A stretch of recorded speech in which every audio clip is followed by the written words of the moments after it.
This is a topic that many musicians, artists, and even music-related businesses, companies don't focus on.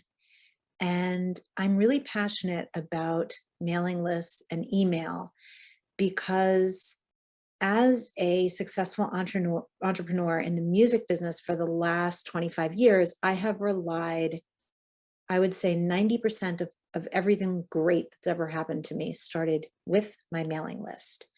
So without further ado, I'm so excited to dive in and give you my best advice about how to make your mailing list shine, how to get it going if it's stalled, how to not panic about it. I recognize, because I've done this for a long time, that many artists feel like they're bothering their fan base when they communicate with their email. And I'm here to talk to you about that. And I'm going to get right to it. So I decided to start both of my folk talks with a quote to kind of set the stage. Please let me know if you can't see this screen. I think we can. Tom will let me know, I think, if he can't. Okay. In 2021, 4.3 billion people around the world are using email. Experts expect that number to grow as high as 4.48 billion by 2024. No platform even comes close to the potential reach of email. The latest Facebook statistics, and I know a lot of musicians are not in love with Facebook anymore, but they are the largest social community. They have 2.2 billion monthly active users.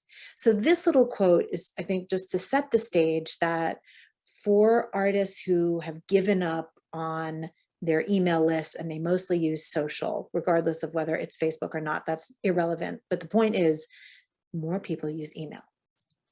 Okay. So a lot of artists tell me that they've spent a huge amounts of time and effort and money growing their social media followings, yet they still report that they cannot figure out how to monetize when it comes to Facebook and Instagram and Twitter and any of the other socials. So it feels really nice to get likes and comments and people interested in what you're posting on social. But when you're discussing true marketing strategies, email is going to be more powerful. These are the most powerful study I ever read about email, which I was already a convert, but McKinsey did a study a couple of years ago now, and this stat is still holding true, that email remains a significantly more effective way to acquire customers than social. Nearly 40 times that of Facebook and Twitter combined. So there that is. Organic reach of the content brands published in Facebook is destined to hit zero. It's only a matter of time. This was an Ogilvy talk that was given by the head of social at the global advertising agency, Ogilvy and Mather. And what I love about this forecast was he was spot on. We have now seen that unless you're willing to pay Facebook, pay for advertising, and I don't know how aware of what you're really looking at when you look at Instagram, but when you have your phone and you're scrolling through Instagram, every third or fourth post that you see is actually a post that someone has paid for you to see. Even though it might feel like it's on brand and it's just in your stream, that's a lot of paid advertising that's happening on the social channels. So the way to position, if you have been owning an email list for a long time, if you've been in the industry for a long time, you were probably at one time or another trained to, or you studied this, you studied newsletters. And the idea was you were supposed to put out a letter every month with your news in it. And this is a very bad way of positioning your thinking around what you're doing. You want to send emails, not newsletters. So a lot has changed in the email space, and many artists are still writing that typical like, hi, it's June, it's time for my monthly newsletter. And then they go into, you know, what they're up to and any shows they might have. These are not interesting for people. And I want to try to lobotomize you to not send them anymore. You want to think of the content you create as more than an outlet for just letting people know I've got a thing, I'm promoting a thing, I have a show, buy some stuff. What you really want to think more about is consistency in your nurturing behavior. And you want to think about being interesting. Think about your email list and how you're sending your communications more like how you think about writing songs. And I think that's a much stronger context. People will begin to tune you out, obviously, if you're just sending that monthly email with your news and your stuff and buy your stuff. So you really want to use your email newsletter to begin. If you've not done this, it's okay. You can just shift the script right now. Use it for true nurturing.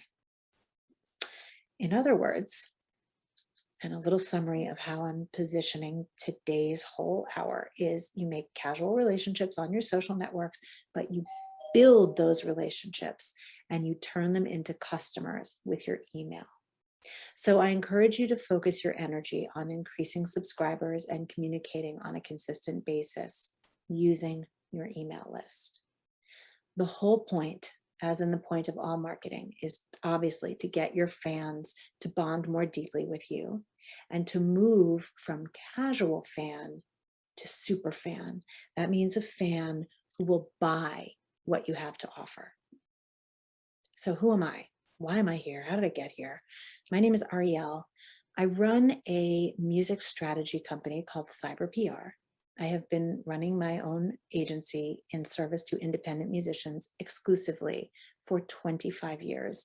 I started as a traditional publicist, learned pretty fast that yes, publicity was important, but there were other things that were much more important, including how to send emails and how to communicate better with your fan base. So that took me on a journey. I've written 6 books for artists and musicians about how to market and promote yourselves.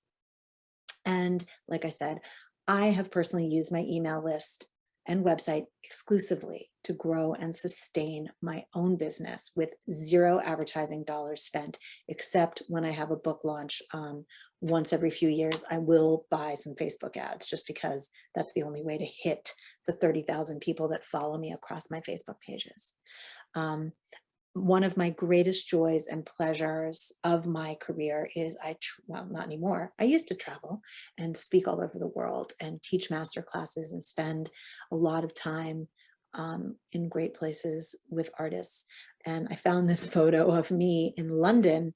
I think this was 2009 or 2000, yeah, probably around then, presenting at the PRS house. It was the hottest day of the year, and London and air conditioning don't seem to be two things that happen. So here's me almost fainting and teaching at PRS House. Okay, so first step when diving in, and this is for this lesson is prepared for people who have already had an email newsletter. You can make some changes. Or if yours went stale, you can re-inspire it. Or if you've never set one up, obviously, you must use an email newsletter service. You cannot BCC using your Gmail. It is actually illegal. It's actually more illegal in your country than even in mine. You've got GDPR, which is something that we don't really have in the same way. So you must use an email newsletter service. At my company, we've researched and worked with almost all of them. We do like MailChimp the best. If it doesn't matter if you use Constant Contact or any of them, they're all great if you know how to use them well. But we like MailChimp because it is free for your first 2,000 subscribers. And the reason why we like it is you can check your open rates, and they have something called drip campaigns, which a lot of this presentation is going to be about. Also, you can check your analytics and you can do A/B testing, meaning you can choose 2 topics for each one of your newsletters that go out, and you can test to see which one is getting the higher open rate. We at CyberPR use ConvertKit. We love it. It's fantastic, although it is not free like the first tier of MailChimp. Okay, so this lesson now is going to be broken down into 2 parts. This part is called drip campaigns, and we're going to talk about these nurturing series of campaigns that you should write. Every single one of you, even if you have a successful newsletter, should go back and do this if you haven't already, or revisit the ones that you already have if you already are onto the secret. Drip campaigns are how most incredibly successful marketers, gurus, people that make a lot of money on the internet, they use drip campaigns. Interestingly, most musicians, it's rare to see drip campaigns from musicians. I'm outlining 3 different styles here, and I'm going to break down for you how to do each one. And I recommend, no matter where you are at in your email newsletter journey, that this, I just said newsletter, can you see after all these years, email list journey. This is where I would start.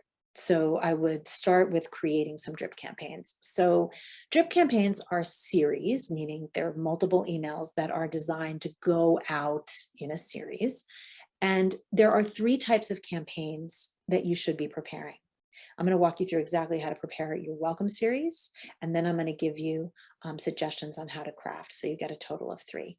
Now, this is not an easy task. This will take time and bandwidth and absolutely might even feel uncomfortable.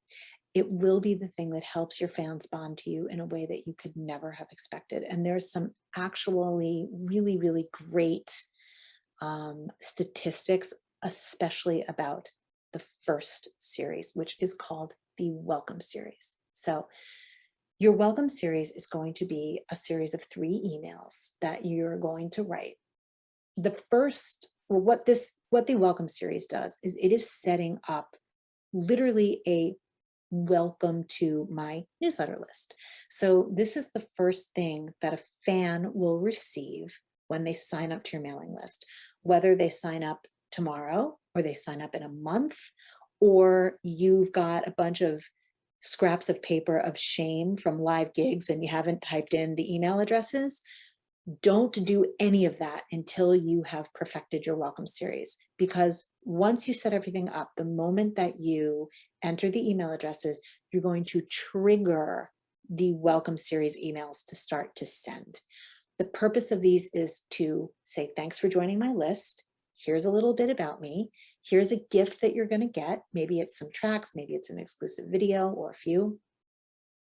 And it's also going to set your fans up. You're basically training your fans to understand what it is they're going to expect from you.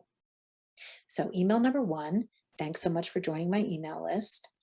This is the thank you email. It lets the new subscriber know you're thrilled to have them. How often, like what's the expectation? How often are you going to send emails? Maybe it's once a month, twice a month, once a week. If you're like my friend Manifest, you actually send something every day, and his email list loves that. You also want to ensure that you won't spam them or sell their email addresses. Okay, so that's important for people who are nervous. And you have to include a delicious, juicy call to action. It could be a free exclusive track set to a private SoundCloud, or an exclusive video set private to YouTube.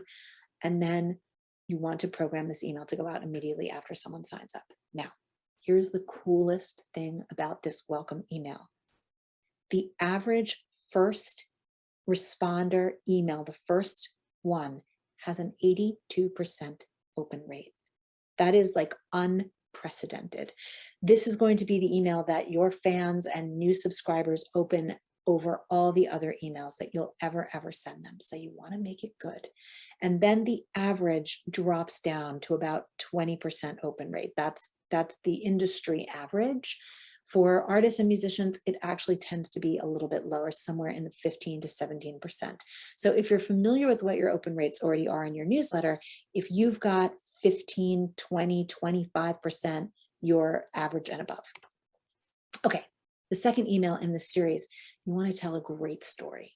You want to allow your fans to get closer to you. This could be a little nugget from your artist bio, something interesting about you that goes deeper. It could be a funny antidote if humor is your thing. You want to include visuals using captivating images.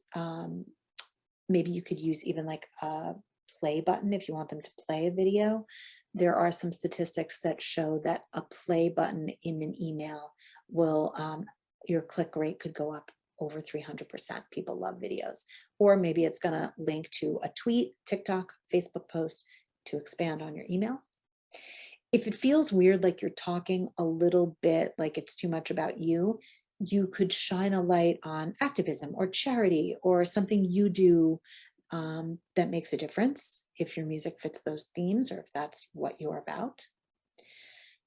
Okay, and again, you're going to have a call to action. I recommend that on the second one, you could send them to a social media site. So you could encourage a follow on Instagram, Twitter, whatever your social media platform that you want your fans to come to you and follow you on. Now, this email goes out 48 hours after email number 1. Now, the last email in the welcome series, email 3, you're sharing more. The whole idea of this email series is like you're going to be as generous as you can humanly be. So maybe the first email you're sharing one exclusive video, one track or more. In this one, I recommend you bundle up like as much as you can humanly stand to give away. So maybe it's every album you recorded. Maybe it's an exclusive album that was a live album that quietly got released that didn't get a lot of play. Whatever it is, you want to bundle it up. You want to make it a download. You can deliver that through Bandcamp, or you could make a great playlist on Spotify, lead them to that. The body of the email, again, will tell the story of what you're giving away to make it connected. You just don't want to tell a story about something over here and then, oh, here's some random music. And then you're going to have the call to action. So again, it should be a fun call to action. If you want to lead them to Spotify and get that Spotify follow, you could certainly do that as well. So then you'd use this welcome series for, obviously they're already on your email list, which is great. The second one could be follow me on Instagram or Facebook. And then the third one could be come like me on Spotify. You want to program this email to go out 48 hours after email number 2. And you've now completed your welcome series. You've warmly welcomed your fans to your list. You've given them something that's totally 100% exclusive. Then you brought them in by telling them personal stories. Then you gave them something fabulous at the end. Okay, the next series, oh, and you're going to have these slides to download. I included an example of an artist by the name of Grace Kelly, hilarious. She's a saxophone player, and she sends out really fabulous, nurturing emails. If you aren't familiar with her, I recommend you jump on her mailing list and copy what she does. But I put an example of one of her monthly newsletters, which is broken down. She does some news, music that she's listening to. Then she does a giveaway. And then I laid it out sort of horizontally, but obviously this is a vertical email. And then she has music tips. So because she's a jazz nerd, this one's about rhythmic displacement, but she does like a music tip for other artists. Then she's got her upcoming shows. Then at the end, she has a big, strong call to action, which is to become a patron on her Patreon.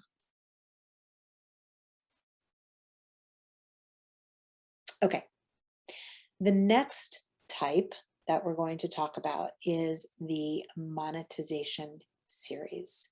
This is a series that you're going to go through that will sell something. So you've got, in this scenario, I recommend an EP. So for this, you're going to have 4 emails. The first one is going to dive in, and it will be an overview of an EP, talk about it, the journey of recording it, designing it, the messages in it, behind the scenes. Email number 2 is a call to action. This will be an invitation to pre-order, pre-save, buy it, or pay what you want on Bandcamp. Email 3. This is where you will help people who maybe have like a resistance that they're overcoming. And the best way to do this, I think, is by educating your artists. So you want to let them know that, yes, maybe they're just going to come to Spotify and buy it, but the truth is, when they do that, you get paid less than 5 cents every time you stream the whole darn EP twice. And wouldn't it be more effective as your fan for them to pay for it? And then email 4, here you need to put a little bit of pressure on and create some urgency to make them take the action that you want.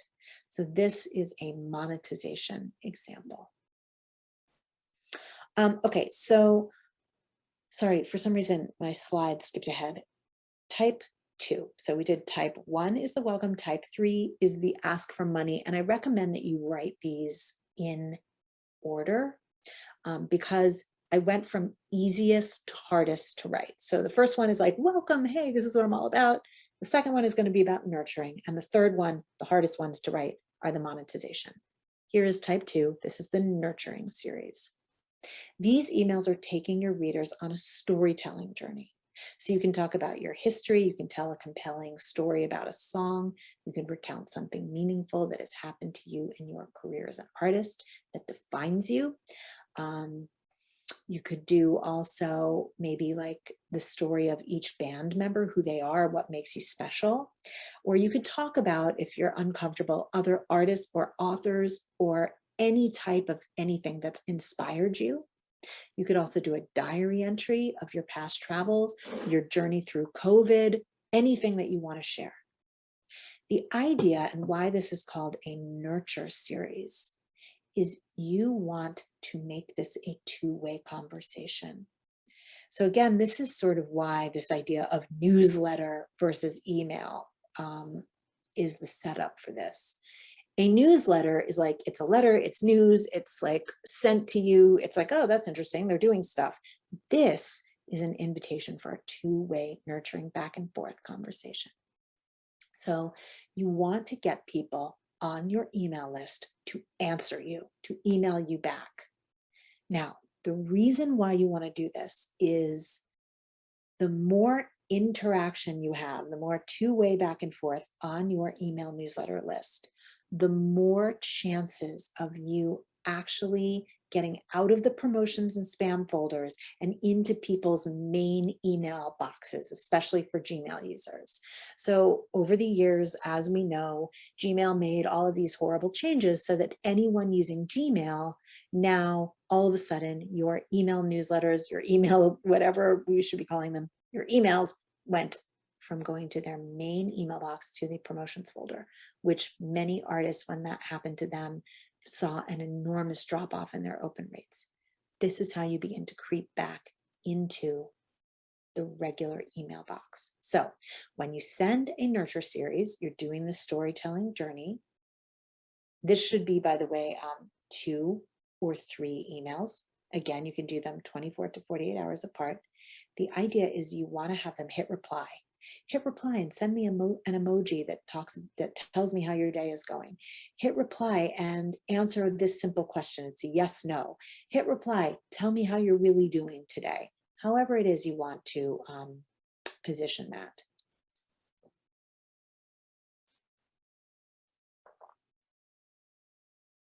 Okay, so we've talked about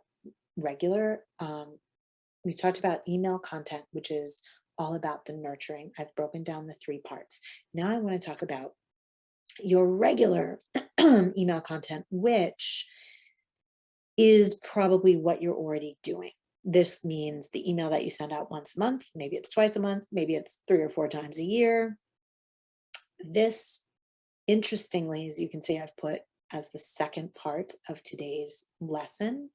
And the reason I've done that is it's very easy to dive in and sort of fix what you already are doing and what you already know. The problem is you won't get those nurture, welcome, those series will not happen. So you must work on those first, get to your regular email content next.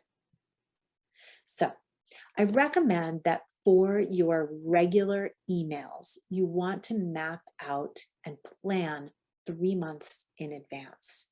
I think part of the reason why email writing can feel so daunting and overwhelming and exhausting is it normally sneaks up on you and it's like, oh gosh, it's my one time a month. I'm supposed to send my email and what am I going to say? And then you rush it and then it's not as effective as it always could be. The other thing that the reason why I advocate for mapping out quarterly is you want to map out your CTAs, your calls to action. Those calls to action, really to be effective, you should have one per email. So oftentimes you might see an email which has a ton of calls to action and artists are saying, follow me here, da da da da da. And there are so many choices that you're not getting the result you want because there's too many choices and people shut down when they have too many. So when you're mapping out 3 months in advance, you take out your calendar, you go, okay, June, July, August. What is the most important CTA? Okay, maybe you've just started your TikTok and what you want is your CTA is for people to follow you on TikTok. Maybe you've got a big show coming up. It's your first show coming back into the real world. Things are beginning to open up here in the US. So maybe June means you're playing your first outdoor show and the call to action is like, please come to my show. Maybe you've just started making a lot of videos and the call to action is, please come subscribe to my YouTube channel. So map out the 3 CTAs. You can include the following behind the scenes. Maybe you want to talk about something in the studio, writing new songs, making a video. Obviously include pictures and videos. You could do cover songs. Maybe that's going to be the theme. Remixes, live streaming concert. If you're not yet getting out into the world, maybe the entire month mapped out is going to be all about your live stream. And maybe instead of just saying like, hey, come to my live stream, click here, you talk about what are you doing in your live stream? Who's coming to your live streams? How are the live streams making your fans feel? How are you feeling? Maybe even have a snippet of a live stream that's already happened so people can go and get a taste of what that's like. And then maybe the call to action is put my next live stream on your calendar. You also one thing I also love about mapping out and planning your next is commemorations and anniversaries. Let's say you've already released 5 albums or something really great happened to you 2 years ago or 5 years ago or 10 years ago, like you won a songwriting contest or you threw a great record release party that was like an epic time, or you opened for a substantial artist that really meant so much to you. You can say, hey, it's July. And July always reminds me of the time when I opened for tell your story. So when you've got the breathing room to map out 3 months in advance, you're going to naturally make your emails more interesting, more engaging. You're going to think about those calls to action, and you're going to get out of pants on fire mode, which so many of us are in all the time. You should never be in pants on fire mode when you're writing your email newsletters, because see, again, there I am, newsletters, emails. The reason why is they are so important. They are the moment where your fan can make a decision to stop being a casual fan and start being a more dedicated, more nurtured fan.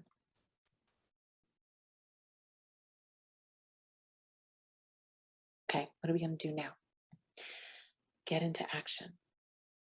If you use MailChimp and you don't know how to use it very well, or for whatever program you use, I recommend you watch tutorials on drip campaigns and how to set them up using your email newsletter. Now, if this makes you want to throw up in your mouth a little bit and you can't stand the idea, there is a fabulous global marketplace called Fiverr. You can go to fiverr.com, and for probably not $5, but probably less than 100, there will be someone brilliant somewhere who can set up your drip campaigns for you if it's too painful.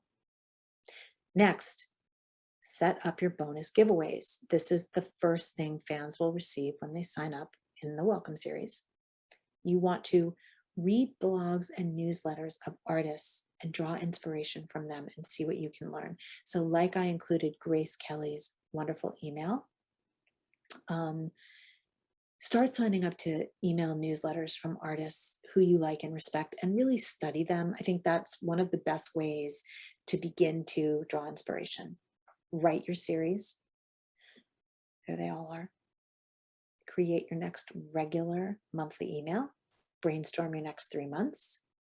And for those of you that work alone and this is daunting and really too much, perhaps make a writing session date with a bandmate or a team member if you've ever been in a mentorship group, or even just a friend that is in the music industry or in another band, and say, hey, let's hang out on Zoom or Skype and just sit there quietly and write your email series together. So there it is. I hope that's been helpful. I'm going to quickly go through now how to build your email list. So now that you've got all that content ready to go, and again, I recommend you do these things in this order. So you've got your content, you've got your drip series, you want to add your family, friends, and acquaintances first. You probably have an inbox stuffed with emails from them. Here's the question. Are they on your email list? If they're not, here are some great techniques to ask them if it's okay. This process takes time, and it's a pain in the ass, but according to Bain & Company, it costs 6 to 7 times more to acquire a new customer, that's fan, than it does to retain an existing one. So taking the time to do this makes a lot of sense. Consider those people in your inbox that you already have had some sort of communication with, or those business cards of shame that are sitting around that you've never entered in. Those are who I'm talking about. Now, never ever add someone without getting their permission first, even if it's a friend, because that's spam. Schedule a time each week for your list building. So once a week, if you can, while you're still fresh in people's minds, or once a month, sit down and actively add people that you've met or corresponded with to your email list. You'll be amazed at how many people you come into contact with that you've never added to your list because it slipped your mind. Then there are also maybe some people on LinkedIn. You could certainly go there and send them messages.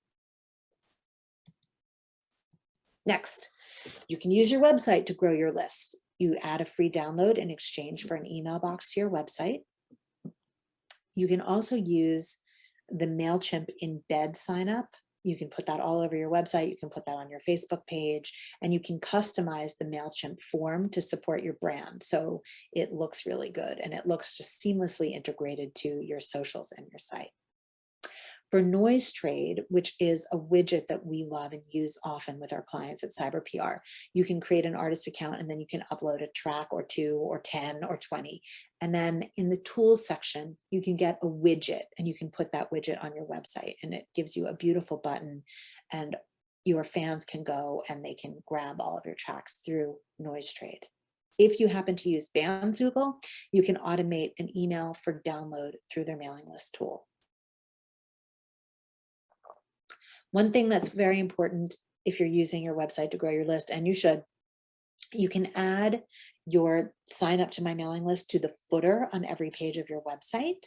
And also a very powerful place to add it is on the About page. So your bio page where it talks all about who you are, you can say sign up to my email list right there. That will get a high amount of signups. Using live shows. If you are coming back into the live show world, Mailing list forms on clipboards at the merch table and passed around the crowd is still a great way. It's a bit traditional, but still effective. So still do that. But to avoid not being able to decipher someone's bad handwriting or drunk handwriting, I recommend that you try using an email address from the stage. The thing that is so amazing about the thing that I hate the most about people holding up their phones for the whole damn concert is that can be used for your benefit. Say, hey, flip that phone around and email me, and I'm going to send you, and then you talk about whatever amazing call to action, juicy offer from your welcome series, and say, here's the email address. Make it something very, very simple that a person who's standing in a dark venue can type really quickly. And then that night, next morning, or if you can set it up in an automated way, it will trigger that welcome series and immediately deliver that person your juicy offer while they're standing in the audience. One of my bands, Antigone Rising, has been doing this for a long, long time, and they have added thousands of people to their mailing list by just saying, hey, everyone, take out your phone, send this email. The other thing that's great is if you are playing outdoor shows and you're in a lot of different cities, you can see by the date that those emails came in which city and state the people are in, and you can group them accordingly when you're parsing out your mailing list. Okay, another way to get people to be excited about signing your mailing list is you can hold a live raffle at your show. When you're playing, hold up a t-shirt, a CD, any kind of your merch, and say, hey, for anyone that signed up to the email list tonight, I'm going to hold a raffle. I'm going to call out the name. You can also do like the random strips of paper out of a hat, or just pull up the clipboard, read off the notes, however you do it. And then you hold the raffle. You have the person come up on stage, you give them the free thing. You're basically inserting an advertisement into your live show. Something that one of my favorite bands that I've ever worked with did was they did a funny booby prize. So when they would be rolling into a new town, they'd often go to the gas station. The gas station would often have some hilarious, weird, random shot glass, or like a pot holder in the shape of a shrimp or something silly. They would pick something up less than $5 from the local gas station or the local Walgreens, the tacky tourist store thing. And that would be the thing that they would give away that night. And people often, it was hilarious. They take photos with the pot holders or the tea towel or whatever it was. So if that is not your style, you're like way cooler, edgy, emo musician, and the idea of someone bounding around your stage with a shrimp potholder is too much, you can do it digitally if your audience is too cool for that. Another thing that you could do is anyone that signs up to your email list, you can give away stickers or little buttons, badges. Okay. For those of you who missed the GDPR boat 2018, I do have 2 slides in here about how to get caught up.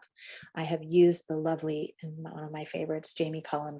I thought he had a very, very nice way of asking people to be compliant for his GDPR regulations. You can copy and paste his GDPR request. If you have not done it, it's never too late to get compliant. Okay, get into action. Get to know your email provider, watch your tutorials, install email for music giveaways on your website, footer, header, about pages, add your MailChimp sign up to your Facebook tag, create a social CTA tiles, share and pin to Twitter, to Facebook, to any of the other socials you use, create an inbox for potential list subscribers and draft your email that asks people, schedule your weekly or your monthly list building sessions with yourself, locate your sales email addresses from CD Baby or PayPal or Square or Stripe or Venmo or however people are sending, and make sure those people are also included on your mailing list. Feature FM and Show.co, those are platforms you can use for pre-saves. They also have email capture options. They're fantastic. create an easy email address to announce from stage, order stickers and buttons, or buy or make a fun raffle item to give away. There you go. That was the whole presentation. For those of you who would like to ask additional questions, we're going to do Q&A right now. But if for some reason you're watching the recording of this, please feel free to find me. I'm CyberPR on all platforms. Twitter is where I will answer questions, so hit me there. Sign up for my email list and copy everything I do. It's cyberprmusic.com/subscribe. You will get right into my welcome series and you can see how we as a music company do it. And when you sign up for my email list, if you would like to ask me an email question, feel free to do that. I actually answer all of my emails. So there you have it. Wow. Thank you so much. I've seen versions of that presentation now a few times, and every time I think, goodness me, that is genuinely, it gives me so much to think about and to go away. And thank you for your clarity as well, Ariel. That's really, yeah, fantastic. We've got quite a few questions in the chat. If anyone's watching this and would like to ask some questions, you can please drop them into the Q&A function as well. The first one, the question in the chat is a specific one about series, the drip campaigns, type 1 and type 2. So you've got your welcome series and the nurture series. How long after the welcome series is finished should you start your nurture series? Is there a right and wrong answer to that? There's not really a right or wrong answer to that. I mean, I wouldn't do it like the next day because you want to be a little careful because you're sending the 3 welcome emails and then there's also your monthly email that's going out and we don't actually know where that might fall. So oftentimes you just want to be a little bit mindful that people could be getting a couple of things from you at one time. I would say a month to 6 weeks after. So if you, let's say they sign up, they get the 3 in the welcome, then they're probably going to get your monthly newsletter sometime during that month. And then I think it's okay. The next month, you could be like, hey, it's me. If that feels like too much, you want to skip a month and start a nurture series. You've given them 4 weeks in between. Thanks for that. You also touched on, so this idea that you're doing a monthly one as well. Is there a risk that you might be over spamming people in terms of you send your welcome series and in the middle of the welcome series the first month happens and then you do your nurture series or your monetization series and that also goes with your regular content? Does MailChimp, to your knowledge, have a way of separating out those two things so that you're not sending people on the list all the same stuff, or does it even matter? I think they do. And I will have to ask Kayla, who programs all our MailChimp on behalf of our clients. I personally, we use ConvertKit. I don't worry about that. Here's my thinking. If someone is so upset and they think that you're spamming them, it's interesting you just used that word, Tom. I think they're not the right candidate for your email newsletter anyway. And then this is also why I'm talking about this nurture series, where you're encouraging people to write you back and you're encouraging humanity. Like, I never get annoyed when I'm talking to a work colleague that emails me every week. It's like, oh, there's Tom. Hello, we're chatting, right? Because we're talking and he's emailing me and I'm emailing him. I never think that really, really good communication is spam. But yes, I mean, especially for us who feel a lot of trepidation, this is why it's so important to be really mindful about thinking in terms of emails and not newsletters, nurturing and not sending, just messages. But certainly if that is a concern, the other thing I always love to do is just say, and I say it when and please sign up for my email list because if you can see how I do it, I say, here's what you're going to expect. I send emails about 3 times a month and then I write, but sometimes I get really excited about something and I might send more happy face, right? How pissed are you going to be if I'm really excited about my new book? I mean, sure, you could unsubscribe and that's fine because you're not going to buy from me anyway. So you can think of it that way. I absolutely love that, almost permission to say, you know what, what you're selling, your music isn't necessarily for everybody, and that the relationship you're cultivating there is is a much more personal one. I really like that. I really like that. And Idea. I did mention an artist called Manifest. He's a hip hop artist from Ontario, and he's also Christian. So he's a Christian artist. He emails his list every day, and he has hundreds of thousands of people. Now, granted, it is he does like a spiritual, it's a Bible text every day, and that's perfect for his community. They love it. They open it. They respond to it. It's amazing how effective that is for him. And then on top of that, he sells merch. He does Kickstarters. He makes videos. It's incredible. People don't unsubscribe because they're really into what he's doing. So I always like to use him as an example. I think he's the only artist I know who actually communicates every day, and that's probably too much. But maybe it's not. Maybe it's not. Yeah. And what do you think success looks like then in terms of email opens? You mentioned that the average is about 20%, possibly lower for musicians. Should people feel despondent if they get their email list open rate up to say 40%, or is that an unachievable amount? Oh, you should be like throwing yourself a party if your email list is at 40%. I actually do have a couple clients where their email list is at 40%. That means they write really great emails and their people love to open them. But the other thing about that, especially for those of us that I've had my email newsletter in some form or fashion going since the 90s. The reality is I'm in the promotions folder and I'm in the spam folder. It's happened. People got pissed off one night. They had one too many and they made me a spammer. It's okay. It's just annoying because it makes your overall open rate drop.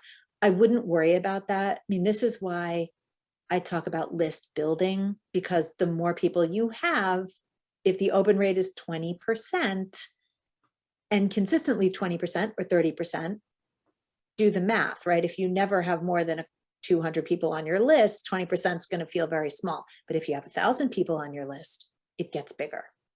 Mm-hmm. Yeah, absolutely.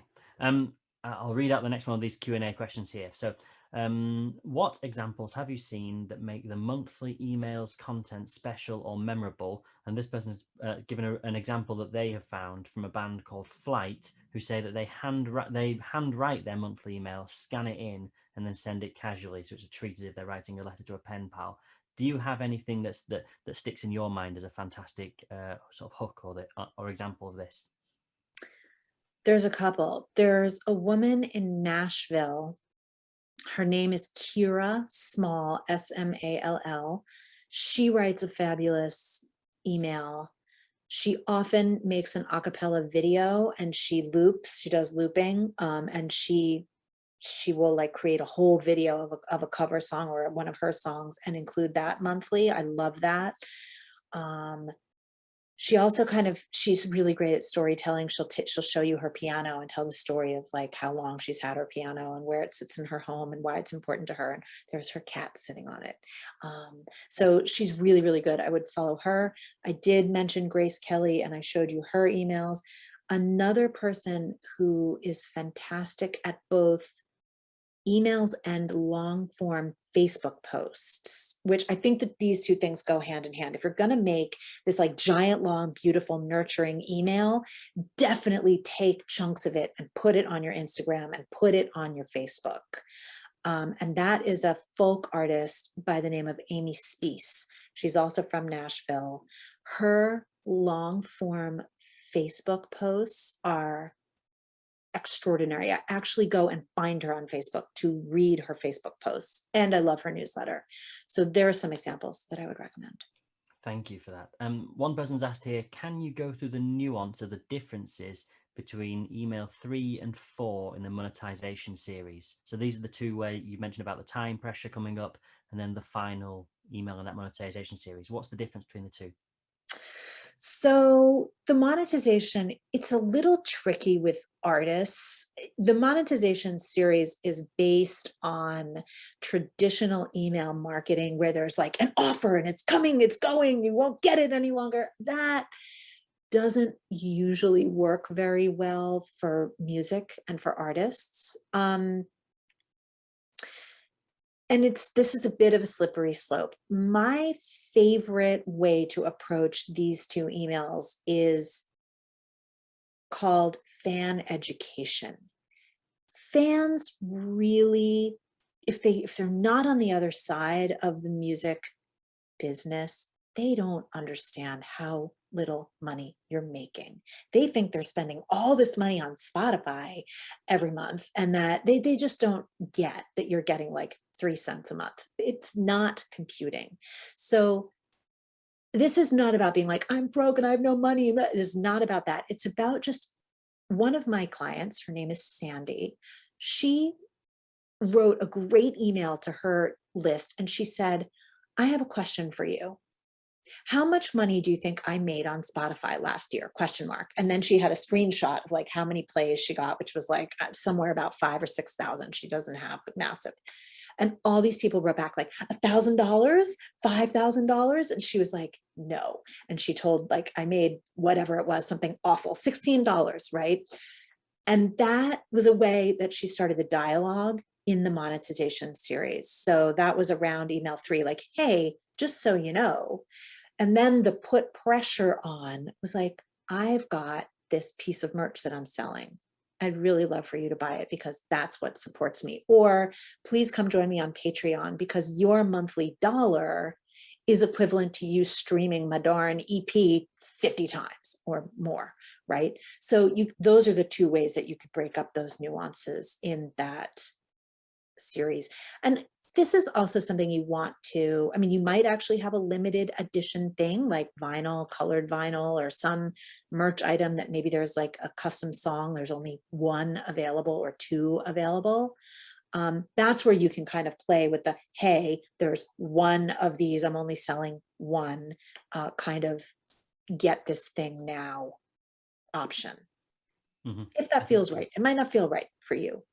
yeah, that's really clear. There's 2 questions here which I'm going to kind of roll into one.